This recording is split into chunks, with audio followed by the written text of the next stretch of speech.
Yeah, under a Bitcoin standard, housing will eventually collapse to its utility value. I remember seeing you tweet about that recently.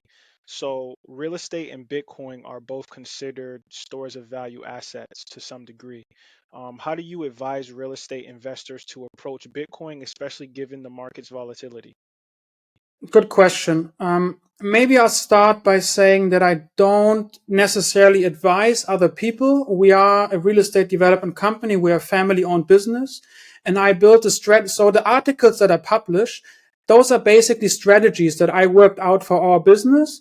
And then I started sharing them with the world to sort of open source my ideas, get constructive feedback, and also give other people the opportunity to learn through what I've learned potentially. And the way that I see it, money has been broken for so long that certain characteristics of money have been taken over by other assets. And two very important functions of money are the store of value function historically and also the function of collateral. Under a gold standard, people just saved in gold. And when they needed a credit, they used their gold as collateral to incur debt to then invest or consume or become productive. But because money has been broken for so long, it is a bad store of value and it can't be used as collateral. Both of these functions have been taken over by real estate. Since 1971, when Nixon went off the gold standard, real estate prices around the world, they have skyrocketed like crazy because people just use it as a savings account, right? And people also use real estate as collateral to incur debt. Both of these functions in the future, I believe, will likely be taken over by Bitcoin as great and good money.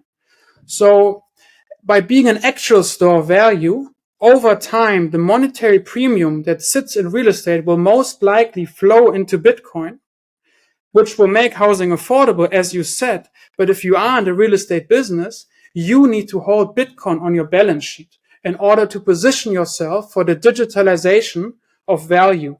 Because the way that real estate works, if you look at the real estate balance sheet, on one side, we have the liability side, which is basically debt.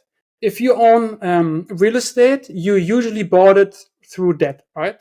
So people that own real estate are highly indebted. And as interest rates are rising, the liability side of your balance sheet is growing. Now, on the other side, we have real estate. We have cash flow in producing assets.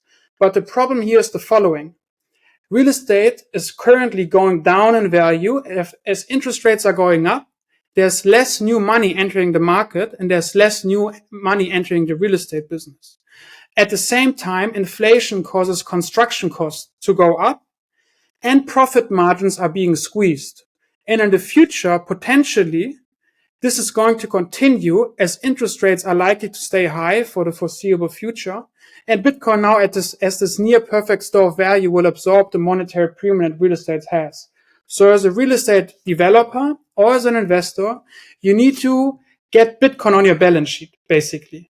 And the way I would approach it personally, there are four things that real estate developers can do. Number one, that's very obvious. You could potentially sell real estate and put that money into Bitcoin, but that's not so easy because usually real estate has been bought through debt and Bitcoin does not generate cash flow to pay back interest rates. So what I also suggest is if you sell real estate or if you make profits, take some of those profits, put them into Bitcoin. And secondly, use your rental income to accumulate Bitcoin. Use Bitcoin to build maintenance reserves because in the future, we will be forced to modernize our property, of course. And the inflationary pressures will cause cost to skyrocket. And Bitcoin, as disinflationary money, allows you through the effect of deflation to have the purchasing power to keep your property intact. And then the fourth thing, and of course, I was inspired by Michael Saylor. You can very well use real estate as collateral to incur debt to then buy Bitcoin. And you could potentially also refinance your real estate and with the money that you get, buy Bitcoin.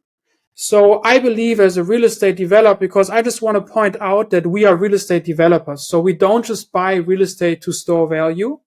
We are providing a service to the market, which is housing. So we buy properties, we build the houses, we own the houses, and then we rent it out. And I believe it's of paramount importance for entrepreneurs in the private sector to provide housing to the market, because everybody that has been in the Soviet Union knows that states are not very good at planning or providing houses, right? So in order to stay competitive, in order to survive and to continue to provide housing to the market, which I believe is important, we are accumulating Bitcoin on our balance sheet through these strategies that I just explained.